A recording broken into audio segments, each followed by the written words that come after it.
Brad, how do you sum that one up? Well, the second half was embarrassing.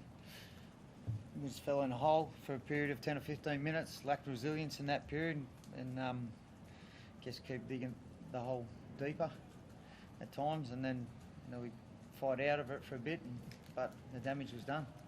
What do you put the second half down to? Obviously, it has been something that's happened in the past. Yeah, it's happened too often over the last month or so.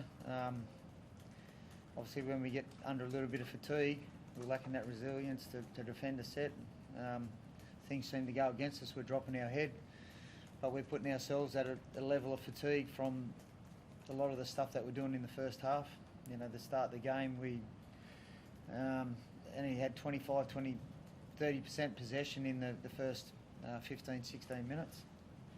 So we're our own worst enemies with that, and at some stage it'll catch us up with you, and then we're not resilient enough to hang in there and just defend one set, and we give away a penalty or we give away a 6 to go or a missed tackle, and then it snowballs from 1 set to 2 sets to 3 sets, and they score. I know you won't blame the absence of any individuals out there, but is there a lack of leadership when you are missing guys like Clint and Mitch? Oh, look, they're great leaders, but it's an opportunity for other guys to step up. But I feel like everyone's got to lead themselves, don't they? We've got 13 players out on the field. We've got to lead themselves first before we worry about other blokes trying to lead everyone else. We've got to lead ourselves around what our job is. Brad, it comes with the job, and the team's not winning. Coach comes under pressure, and There's been a bit of talk about you, obviously. Yep. What do you expect the next week to be like? Yeah, well, it's going to be the same, Rudy. But you know what? I've never walked away from a fight.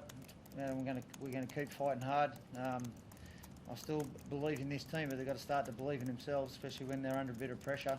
And when we're at that level where we need to find a bit of resilience, so they need to believe in themselves that they can get themselves out of it with one set of 6 in defence.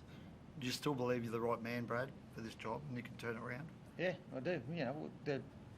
The facts will be there at the end of the year, but we need to get better at managing the game while we've got Mitch out to allow us to, not to have those periods of 10 or 15 minutes where we're under the pump.